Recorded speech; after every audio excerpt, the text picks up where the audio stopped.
तो क्या वाकई जनजीवन फिर से पटरी पर आ रहा है? आर्थिक, सामाजिक, व्यावसायिक गतिविधियों में अब गति आ रही है, क्योंकि छूट तो दी गई है। एक एक कर हम अलग अलग जिलों का रुख करेंगे और अपने सहयोगियों से जुड़ेंगे, उनसे जानकारी लेंगे। जमशेदपुर का सबसे पहले रुख करते हैं और हमारे सहयोगी प्रभात जुड़े हुए हैं, उनसे जानते हैं कि क्या वाकई जनजीवन फिर से पटरी पर लौट रहा है?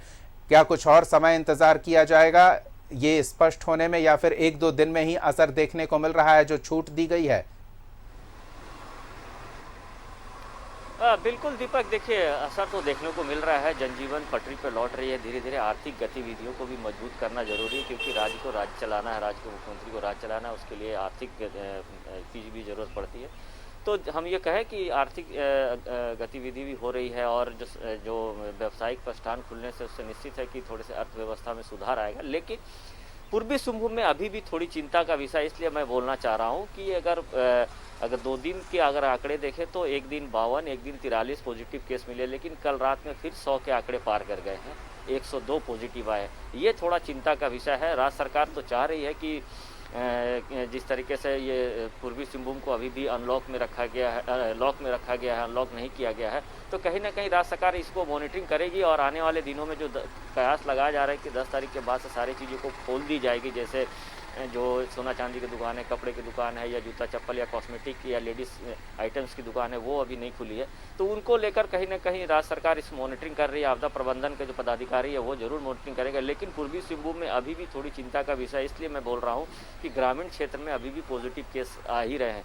कल अगर हम कहें तो बहरागोड़ा में 20 से ऊपर केस पॉजिटिव केस सामने आया है, जो बॉर्डरिंग इलाका है, बंगाल से जुड़ता है बहरागोड़ा का इलाका, वो थोड़ा चिंता का विषय है। ग्रामीण क्षेत्र में अभी भी लोग थोड़ी से लापरवाही बरत रहे हैं, इसी का नतीजा है जो ग्रामीण क्षेत्र में भी पॉजिटिव आ रहा है। शहरी क्षेत्र में थोड़े आंकड़े जरूर हम कह सकते हैं कि शहरी क्षेत्र के आंकड़े अच्छे आ रहे हैं, लोग थोड़ी समझदारी भी दिखा रहे हैं, लेकिन अभी भी आने वाले दिनों के लिए हमें सतर्क रहना होगा, आप समझदारी दिखानी होगी, तब भी जाकर हम कहेंगे कि हाँ, आने वाले दिनों में हम कोरोना मुक्त पूर्वी सिंहभूम कर सकते हैं। लेकिन अभी भी बाजारों में जो लोग जा रहे हैं उनको अभी भी न्यूज़ 11 भारत अपील करता है कि आप मास्क जरूर लगाएं, सामाजिक दूरी का पालन अब जरूर करें। ऐसा नहीं है कि इसके आंकड़े कम होने लगे हैं तो कोरोना खत्म हो गया, कोरोना खत्म होने वाला नहीं है। अगर आप प्रिकॉशन लेंगे, मास्क लगाएंगे, सामाजिक दूरी का पालन करेंगे, तो निश्चित है इस बीमारी से हम दूर रहेंगे और इस बीमारी से बच पाएंगे। और बीमारी से आप बचिएगा तो निश्चित है अपने परिवार, अपने समाज, अपने राज्य को बचा के रखिएगा। आर्थिक गतिविधियों जो सरायकेला खरसवा को अनलॉक कर दिया गया था, निश्चित है वो बहुत बड़ा इंडस्ट्री एरिया है। वहाँ पर उस इंडस्ट्री बेल्ट में काम करने वाले हजारों कामगार ऐसे थे जिनकी आर्थिक स्थिति बहुत चरमरा गई थी। लोग की डेली खाने कमाने वाले जो थे उनके लिए काफ़ी दिक्कतों का सामना करना पड़ा। लेकिन अब अनलॉक किया गया है तो धीरे धीरे ये हम कह सकते हैं कि ज़िंदगी पटरी पर आने लगी है और आ भी रही है। लेकिन अभी भी पूर्वी सिंहभूम में लोगों को अपनी समझदारी दिखानी होगी, और जिस तरीके से कल के जो आंकड़े आए वो थोड़ी चौंकाने वाले हैं। साथ ही साथ अगर हम कहें तो जिला प्रशासन अभी भी लोगों को समझदारी दिखाने की बात कर रही है, चेकिंग कर रही है। सुबह के वक्त भी अभी भी चेकिंग है, जबकि ई पास की कोई बाध्यता नहीं है, ई पास हटा दिया गया अंतर जिला आने जाने के। लेकिन प्रशासन अभी भी लोगों को से पूछ रहा है कि आप कहाँ जा रहे हैं, क्या काम से जा रहे हैं, क्योंकि बहुत सारे ऐसे लोग भी हैं जो सुबह के वक्त के शहर का भ्रमण करने निकलते हैं। तो वैसे लोगों को निश्चित है कि प्रशासन के लोग फाइन काट रहे हैं, उनके ऊपर कार्रवाई की जा रही है। अगर ज़्यादा लोग पकड़े जा रहे हैं तो उनका कोविड टेस्ट कराया जा रहा है। ये भी जरूरी है, कोविड टेस्ट होने से कम पता चल पाएगा कि क्या पॉजिटिव केस के रेशियो कितने आ रहे हैं। स्टेशन अगर हम कहें तो स्टेशन में अभी भी जो बाहर से यात्री आ रहे हैं उनकी टेस्टिंग की जा रही है, ताकि ये पता लगाया जा सके कि दूसरे राज्यों से जो आ रहे हैं, उड़ीसा, बंगाल या मुंबई, महाराष्ट्र, गुजरात, इन राज्यों से जो लोग पहुंच रहे हैं उनकी टेस्टिंग की जाती है, और उसके जब वो नेगेटिव होते हैं तभी उन्हें घर जाने की इजाज़त दी जाती है। और ये कहा जाता है कि कम से कम 7 दिन आप घर पे रहें। तो ये प्रशासन अपनी तरफ से सारी कवायद कर रही है ताकि लोगों को ज़्यादा से ज़्यादा बचाया जा सके। राज्य के मुख्यमंत्री हेमंत सोरेन का भी यही सोच है कि राज्य की जनता की पहले सोचना है, राज्य की जनता की जान बचानी है। जिस तरीके से संक्रमित का आंकड़ा अगर हम कहें पिछले 1 महीना में जो भयावह, डराने वाला, चौंकाने वाला आ रहा था, मौत के आंकड़े डराने चौंकाने वाले आ रहे थे, उसको लेकर कहीं ना कहीं हम कहें कि अब धीरे धीरे ज़िंदगी पटरी पे आने लगी है और थोड़ी से और लोगों को समझदारी दिखाने की ज़रूरत है, ताकि हम ये कह सकें कि हाँ, अब धीरे धीरे सब सारी चीज़ अनलॉक हो रहे हैं। तो आपको भी अनलॉक करने भी ज़रूरी था, इसलिए कि आर्थिक गतिविधियों को भी बढ़ावा देना, क्योंकि आर्थिक गतिविधि अगर नहीं होगी तो राज्य को चलाना बहुत मुश्किल हो जाएगा। राज्य केंद्र के साथ में ऐसी ये चल रहा है, राज्य सरकार केंद्र सरकार के पैसे को लेकर काफ़ी खींचातानी चल रही है। तो कहीं ना कहीं राज्य में अगर ये गतिविधि चालू होगी, दीपक, तो थोड़ी सी आर्थिक स्थिति मजबूत होगी और धीरे धीरे जिंदगी पटरी पर आने लगेगी। बिल्कुल। धनबाद का एक बार रुख कर लेते हैं, हमारे सहयोगी दिलीप जुड़े हुए हैं। वहां भी काफी झारखंड की आर्थिक गतिविधियां जुड़ी हुई है धनबाद से भी, तो क्या वहां भी स्थिति सामान्य होने की दिशा में बढ़ रहा है? क्योंकि झारखंड में जो सबसे प्रभावित 2-4 जिले थे उनमें धनबाद भी शामिल रहा है। दिलीप, देखिए, बिल्कुल जिस तरह से सरकार ने छूट दी है, बहुत तो नहीं लेकिन थोड़ी थोड़ी से कह सकते हैं, या फिर पटरी पे ज़िंदगी लौट रही है। लोग अब कोरोना काल को भूल रहे हैं और अपने सामान्य जो काम होते हैं उसमें लगे हुए हैं। चाहे बाज़ार की बात की जाए, या लोग घर से निकलते हैं या ऑफिस जा रहे हैं, दूसरे काम से जा रहे हैं, तो स्थिति बिल्कुल सामान्य सी लग रही है। लेकिन साथ ही साथ कोरोना गाइडलाइन का भी पालन कर रहे हैं, उसका भी ख्याल रख रहे हैं ताकि संक्रमण ना फैले। और ख़ास करके अगर कोलियरी इलाके की बात की जाए तो पिछले कई दिनों से कोलियरी इलाकों में भी काफ़ी परेशानी हो रही थी। कोयले का उत्पादन भी घटा था क्योंकि कोरोना काल में वहाँ भी सोशल डिस्टेंसिंग का पालन हो रहे थे, लोग नहीं पहुँच पा रहे थे। तो इसको लेकर के आज जो BCCL के डायरेक्टर पर्सन है वो भी मीडिया को संबोधित करेंगे और वो भी अपनी रूपरेखा रखेंगे कि कोरोना संक्रमण के बाद जो पटरी पे ज़िंदगी लौट रही है या फिर रफ्तार में कमी आई है और सरकार ने जो थोड़ी छूट दी है उसको लेकर के वो कैसे काम करेंगे, कैसे प्रोडक्शन बढ़ाएंगे।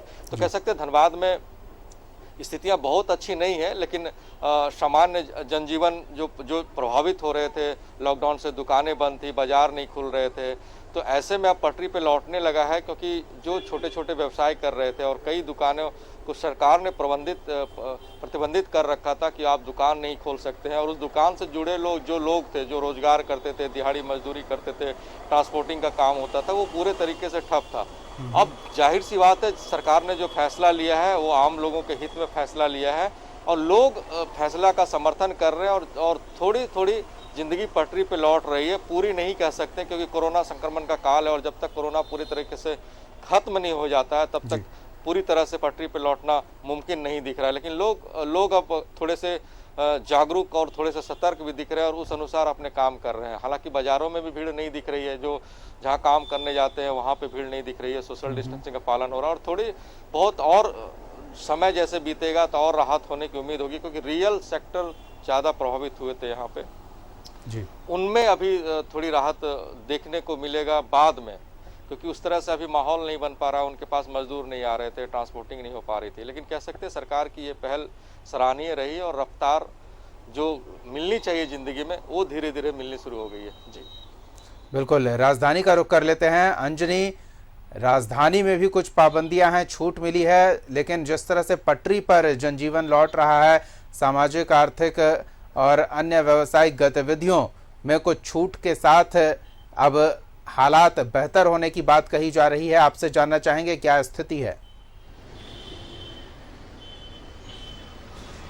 देखिए, जिस तरह से पिछले लगभग हम कहेंगे तो 2 महीने से रांची के लोग बहुत पैनिक स्थिति में थे और मौत का आंकड़ा भी लगातार बढ़ रहा था। कोरोना संक्रमित मरीजों की संख्या भी बढ़ रही थी, लेकिन अब तस्वीर बदल रही है और अब जीवन जो है पटरी पे लौट रही है और लोग जो हैं कहीं ना कहीं तमाम चीज़ों को समझते हुए अब जो बाजार में जो आर्थिक स्थिति जो पहले खराब थी, तो अब पैसे का फ्लो जो है बाजार में हो रहा है और लोगों की थोड़ी जो खरीदारी है वो जरूर बढ़ी है।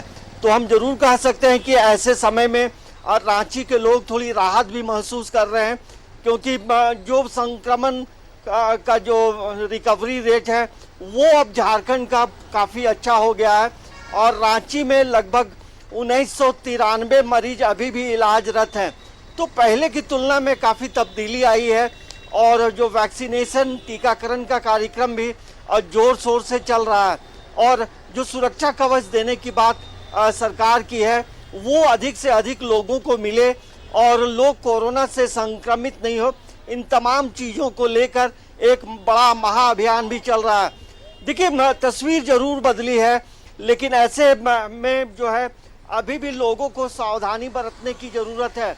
लेकिन जब 1 से 2 बजे का वक्त होता है दीपक, तो रांची के सब्जी बाजारों में जो है और लोगों की भीड़ बढ़ जाती है और वैसे समय में संक्रमण का जो खतरा होता है वो बढ़ जाता है।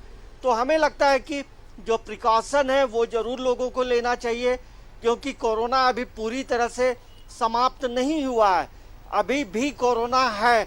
हमारी लापरवाही होगी तो कोई भी व्यक्ति ग्रसित हो सकता है, थोड़ी सी लापरवाही परेशानी बढ़ा सकती है। ऐसे अमूमन जो सरकारी हॉस्पिटल हैं और जो पहले कोविड के लिए कई बेड यहाँ तैयार किए गए थे, अब लगभग हम कह सकते हैं कि 70 से 75% जो बेड है पूरे सरकारी हॉस्पिटल का, तो वो अब खाली है। मतलब और दूसरी एक बात है कि अब उस तरह से रांची की सड़कों पे एम्बुलेंस लगातार चलती नज़र नहीं आती है। तो ये सब संकेत है कि कोरोना का जो संक्रमण है उसकी गति अब बहुत धीमी हो गई है।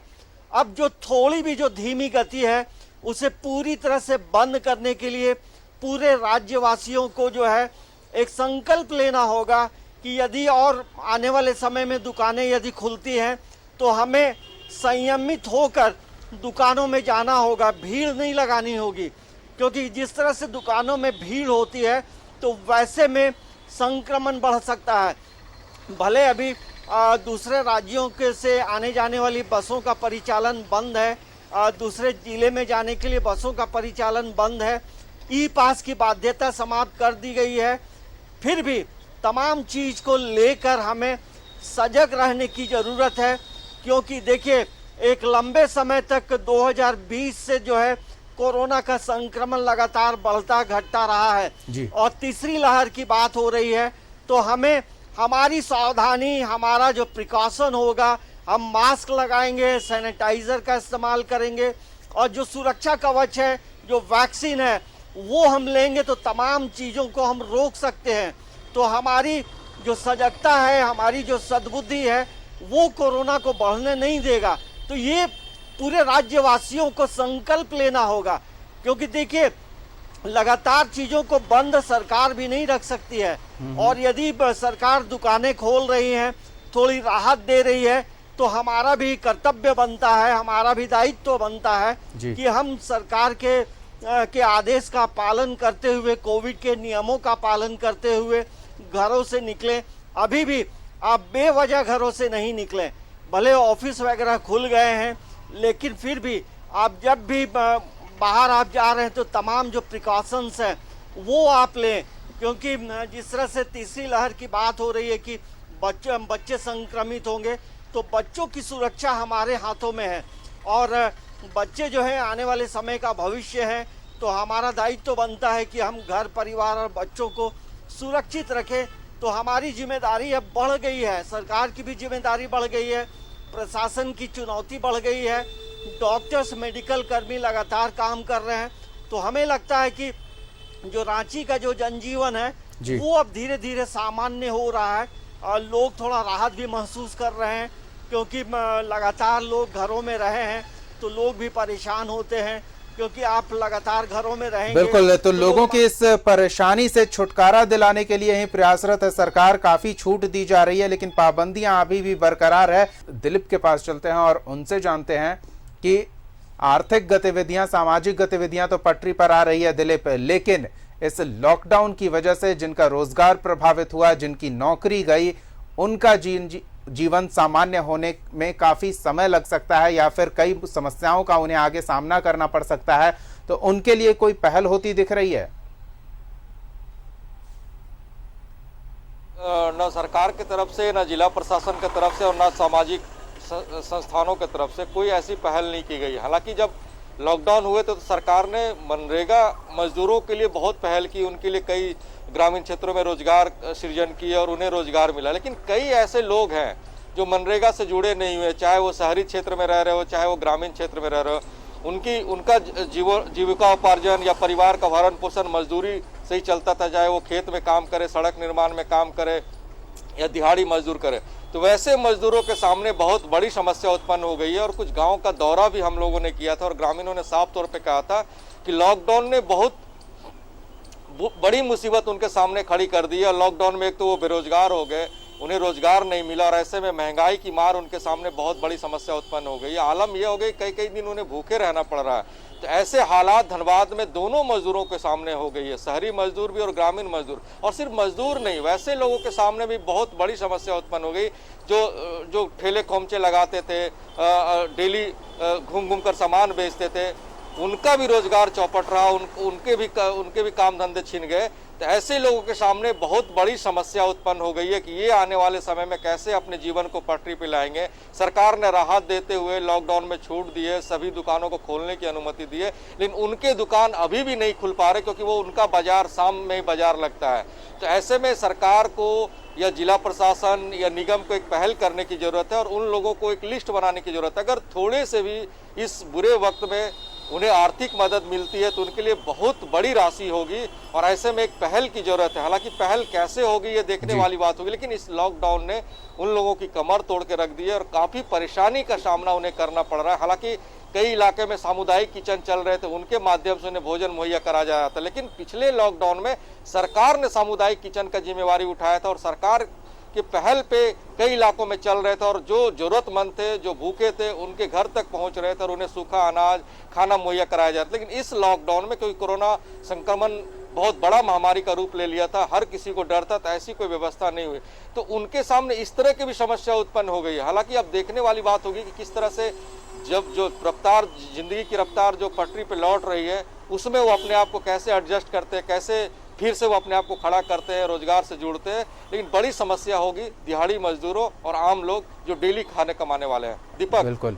प्रभात के पास चलते हैं। प्रभात, हालांकि जमशेदपुर के लिए अच्छी बात ये रही कि वहां उद्योग संचालित होते रहे, लेकिन ये भी जानना चाहेंगे छोटे उद्योगों का क्या हाल रहा और उनका जनजीवन पटरी पर लौटे इसके लिए क्या प्रयास किए जाने चाहिए, ये भी जानना चाहेंगे।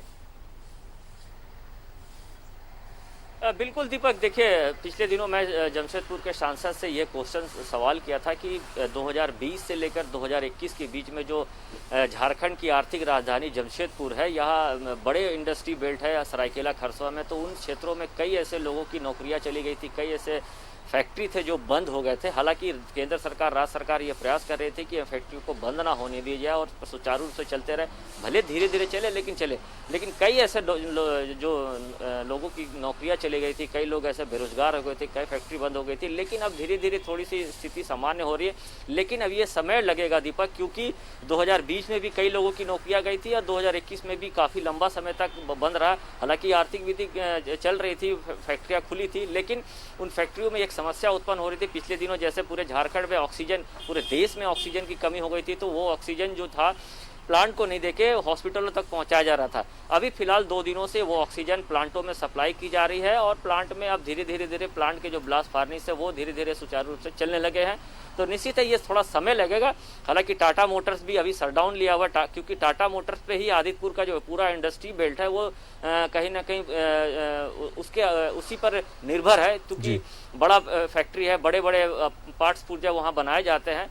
तो सांसद ने ये कहा था कि हम जो केंद्र में है, केंद्र में जाकर अपने देश के प्रधानमंत्री से ये इस पे चर्चा जरूर करूंगा, क्योंकि ये अगर आर्थिक गतिविधियों को और तेज लाना, आर्थिक स्थिति को सही करना है, तो जो रोजगार से वंचित हो गए हैं, जो जिनकी नौकरियां गए, उनके लिए थोड़ी व्यवस्था की जानी चाहिए, उनके लिए कोई ऐसे आर्थिक पैकेज लाने चाहिए ताकि वो धीरे धीरे अपनी ज़िंदगी को पटरी पर ला सके। क्योंकि हमने देखा 2020 में कई ऐसे लोगों ने आत्महत्या भी की, आर्थिक तंगी के कारण कई लोगों ने आत्महत्या भी कर ली थी, क्योंकि उनकी नौकरियां नहीं थी, खाने की दिक्कत थी, परिवार चलाना बहुत मुश्किल था। ऐसे बहुत सारे लोग आए थे सामने। लेकिन अगर हम 2021 में बोले, अब तक ऐसे ही आंकड़े नहीं आए हैं सामने, ये थोड़ी राहत की बात है, चूँकि आदितपुर का इंडस्ट्री एरिया खुला हुआ था और धीरे धीरे चीज़ें चल रही थी। लेकिन सबसे बड़ी बात थी ऑक्सीजन की जो बात थी, तो वो अब धीरे धीरे ऑक्सीजन प्लांटों को सप्लाई किया जा रहा है और धीरे धीरे आर्थिक गतिविधि अब पटरी पे आएगी। लेकिन ये जो सरकार ये कवायद की जा रही है, धीरे धीरे चीज़ों को खोला जा रहा है ताकि सारी चीज़ें पटरी पे आए, ज़िंदगी पटरी पे आए, लोगों की जो ज़रूरत की चीज़ है वो आप ले सके और उसके आधार पर अपनी ज़िंदगी चला सके। लेकिन अभी भी लोगों को ये नहीं सोचना चाहिए कि कोरोना खत्म हो गया। मास्क का प्रयोग हर समय करें, क्योंकि मास्क एक आपका सपोर्टेड ये है। अगर आप वैक्सीन नहीं ले पाए हैं तो मास्क ही एक सपोर्टेड चीज़ है जो आपको बचा के रखेगा इस कोरोना वायरस से। हालांकि वैक्सीन के भी बड़े पैमाने पर कल से जो राज्य सरकार ने एक महाअभियान के तौर पर वैक्सीनेशन की शुरुआत की है। शुक्रवार शनिवार इतवार 4.5 लाख लोगों को 45+ लोगों को वैक्सीनेशन देना है। इसको लेकर पूर्वी सुमू में टीम भी बना दी गई है। गांव-गांव जाके जो वैक्सीन वैन है वहां जाके लोगों को मोटिवेट कर रहे हैं, विधायक मोटिवेट कर रहे हैं, सांसद मोटिवेट कर रहे हैं, मुखिया है जो ग्राम प्रधान। बिल्कुल, ये जरूरी है कि लोगों को जागरूक किया जाए टीकाकरण को लेकर, लेकिन टीकाकरण के बिना अगर गतिविधियां बढ़ती है तो ऐसे में संक्रमण का खतरा भी बढ़ जाता है। राजधानी का रुख कर लेते हैं। अंजनी, राजधानी के हाट बाजारों में अभी भी काफी भीड़ लग रही है और पाबंदियां भी प्रभावी है, शायद इसी वजह से कि कहीं लोग पूरी तरह से लापरवाह ना हो। टीकाकरण के काम को भी गति दिया जा रहा है, तो किस तरह की कोशिशें हो रही है, लोगों को किस तरह की समस्याएं हो रही है और जनजीवन पूरी तरह से सामान्य तो अब शायद ही कभी हो, लेकिन हालात बेहतर होने की क्या संभावना दिख रही है? देखिए दीपक, स्थिति पहले की तुलना में हम बात करेंगे तो पहले की तुलना में स्थिति काफ़ी अच्छी हुई है, तस्वीर बदली है और वैसे में लोग थोड़ा सुकून की ज़िंदगी जरूर जीना चाहते हैं, लेकिन कई लोगों का रोजगार चला गया है और अभी भी रांची में बहुत भीड़ नहीं है और यही वजह है कि रिक्शा वाले, ऑटो रिक्शा, साइकिल रिक्शा वाले की कमाई पर असर पड़ा है। आपने एक सवाल पूछा वैक्सीनेशन, देखिए सुरक्षा का सबसे बड़ा कवच है और यही वजह है राज्य सरकार ने ये घोषणा भी पहले की है कि रिक्शा वाला हो, साइकिल वाला हो, ठेला वाला हो या जो सब्जी बेचने वाले जो लोग हों या जो डिलीवरी बॉय हो, तमाम लोगों को जो है वैक्सीन देने की बात कही गई है। और यही वजह है कि 45 साल से ऊपर वालों के लिए मोराबादी मैदान में महा कैंप लगाया गया है। महा टीकाकरण अभियान की शुरुआत जो है कल की गई है और ये परिप्रेक्ष्य ग्रामीण इलाकों में भी है।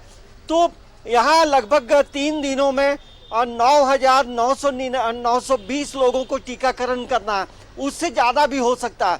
और फ्राइडे, सैटरडे और संडे, ये 3 दिन पूरे राज्य में अभियान चल रहा है। तो सभी लोगों को इस अभियान में जुड़ना चाहिए और टीका लेना चाहिए। टीका लेने में किसी भी तरह की कोई परेशानी नहीं है। मोराबादी में लगभग जो फुटबॉल स्टेडियम है दीपक, वहाँ 20 काउंटर बनाए गए हैं वैक्सीन देने के लिए, मतलब आपको वहाँ बहुत प्रतीक्षा नहीं करनी होगी। तो प्रशासन देखिए लगातार चीज़ों को बदलने की कोशिश कर रहा है। चीज़ों की लोगों की जो सुरक्षा है वो कैसे हम लोगों को सुरक्षित करें, ये राज्य सरकार की पहली प्राथमिकता है। तो हमारा भी दायित्व बनता है कि यदि हमने वैक्सीन नहीं ली है तो हमें जरूर वैक्सीन लेना चाहिए। किसी भी तरह का कोई भ्रम में नहीं रहे, वैक्सीन लें, सुरक्षित है। बिल्कुल, अगर हम चाहते हैं कि जनजीवन पूरी तरह से सामान्य स्थिति में आए, जैसा पहले थे वैसा आए, तो इसके लिए हमें अपनी सुरक्षा सुनिश्चित करनी होगी और इसके लिए ये जरूरी है कि हम सुरक्षा कवच जरूर लें ताकि संक्रमण हम प्रभावित ना करे और अगर संक्रमित होते भी हैं तो जानलेवा स्थिति ना बने और ऐसे में वैक्सीन ही एकमात्र उपाय है।